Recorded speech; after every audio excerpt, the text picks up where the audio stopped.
Hello दोस्तों, हमारे YouTube channel exams with मिसराज में आपका स्वागत है। दोस्तों, हम ये प्राचीन इतिहास से संबंधित महत्वपूर्ण प्रश्न के क्रम में आज फिर हम 20 कुछ इम्पोर्टेंट क्वेश्चंस को लेके आए हैं और इनसे कोई न कोई प्रश्न जो है आगामी एग्जामों में बनने की बहुत संभावना है। तो चलिए देखते हैं ऐसे क्वेश्चनों को। पहला है, ऋग्वेद के 8वें मंडल में हस्तलिखित ऋचाओं को क्या कहा जाता है? तो जो ऋग्वेद के 8वें मंडल में हस्तलिखित ऋचाएँ हैं उनको जो है खिल कहा जाता है। कौन सा वेद गद्य और पद्य दोनों में लिखा गया है? कौन सा वेद है? यजुर्वेद। अगला क्वेश्चन, किस ब्राह्मण ग्रंथ में स्त्री को पुरुष की अर्धांगिनी कहा गया है? ये किस ब्राह्मण ग्रंथ में कहा गया है? शतपथ ब्राह्मण ग्रंथ में। किस संहिता में स्त्री को शराब और जुओं की तरह मनुष्य का तीसरा दोष बताया गया है? कौन सी संहिता बताया गया है? मैत्रायणी संहिता में। किस ब्राह्मण ग्रंथ में राज्याभिषेक के नियम मिलते हैं? तो राज्याभिषेक के नियम जो है ऐतरेय ब्राह्मण ग्रंथ में वर्णित किए गए हैं। अगला, 4 आश्रमों का उल्लेख कहाँ मिलता है? ये IMP क्वेश्चन है। तो ये जबालोपनिषद में मिलता है। सही आंसर है जबालोपनिषद। कुल कितने उपनिषद हैं? 108। सबसे प्राचीन और प्रामाणिक स्मृति कौन सी मानी जाती है? तो सबसे प्राचीन और प्रामाणिक स्मृति कौन मानी जाती है? मनुस्मृति। अगला, मनुस्मृति से किस वंश की जानकारी मिलती है? तो मनुस्मृति से शुंग वंश की जानकारी मिलती है। वेदांगों की संख्या कितनी है? 6। ये भी IMP है। 6 वेदांग हैं और ये वेदों को समझने के लिए बनाए गए हैं। तो कौन कौन से हैं? 6। शिक्षा, कल्प, निरुक्त, व्याकरण, छंद और ज्योतिष। अगला क्वेश्चन, सबसे प्राचीन सूत्र कौन सा है? तो सबसे प्राचीन सूत्र कौन सा है? गौतम धर्म सूत्र। सूत्र साहित्य की रचना क्यों की गई है?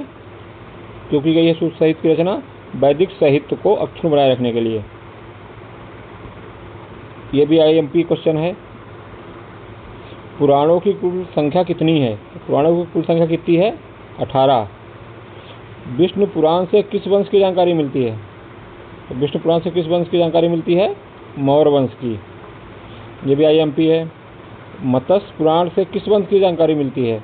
ये पूछ देते हैं क्वेश्चन। मत्स्य पुराण से किस वंश की जानकारी मिलती है? आंध्र सातवाहन वंश की। अगला क्वेश्चन, वायु पुराण से किस वंश की जानकारी मिलती है? तो वायु पुराण से किस वंश की जानकारी मिलती है? गुप्त वंश की। सबसे प्राचीन और प्रामाणिक पुराण कौन सा है? सबसे प्राचीन और प्रामाणिक पुराण कौन सा है? मत्स्य पुराण।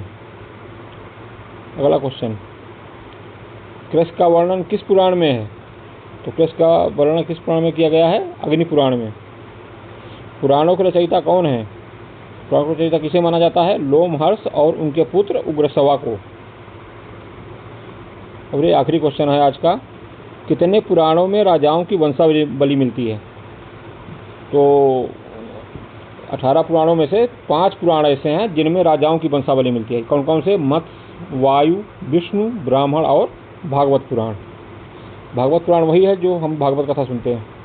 चलिए फिर से एक बार रिपीट करते हैं। बहुत महत्वपूर्ण क्वेश्चन है और जब से अपनी भारतीय जनता पार्टी की सरकार है ये प्राचीन इतिहास में ज़्यादा जोर दे रही है और तो ये क्वेश्चन जो है 102 किसी भी एग्जाम में बनने की संभावना है इनसे, इसलिए इसको 2 बार देखेंगे अभी हम जो है, फिर बाद में आप जो है 2-3 बार देखिएगा तो आपको याद हो जाएंगे पूरे क्वेश्चन जो है जितने इसमें है।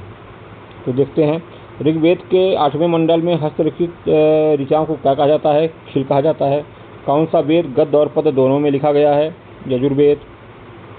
किस ब्राह्मण ग्रंथ में स्त्री को पुरुष की अर्धांगिनी कहा गया है? यह IMP है। किस ब्राह्मण ग्रंथ में? शतपथ ब्राह्मण ग्रंथ में। किस संहिता में स्त्री को शराब और जुआ की तरह मनुष्य का तीसरा दोष बताया गया है? किस संहिता में बताया गया है? मैत्रायणी संहिता में। किस ब्राह्मण ग्रंथ में राज्याभिषेक के नियम मिलते हैं? ऐतरेय ब्राह्मण ग्रंथ में। 4 आश्रमों का उल्लेख कहाँ मिलता है? तो कहाँ मिलता है? जबालोपनिषद में।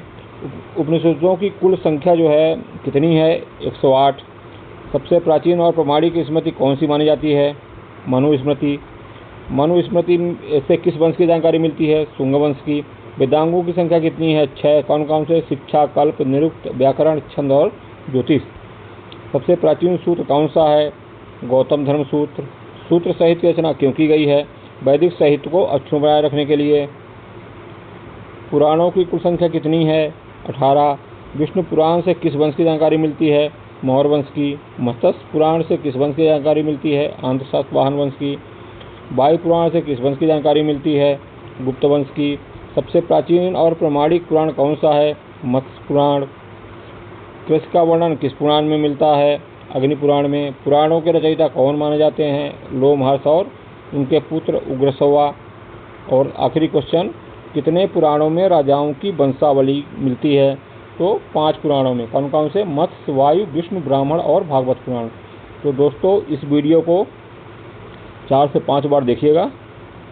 ये 20 जो क्वेश्चन लिए गए हैं बहुत इंपॉर्टेंट हैं और 4 से 5 बार देखने पे आपको याद हो जाएंगे। यदि पसंद आए तो वीडियो को लाइक और शेयर जरूर करिएगा। धन्यवाद। मिलते हैं फिर अगले किसी वीडियो के साथ में अगले सत्र में।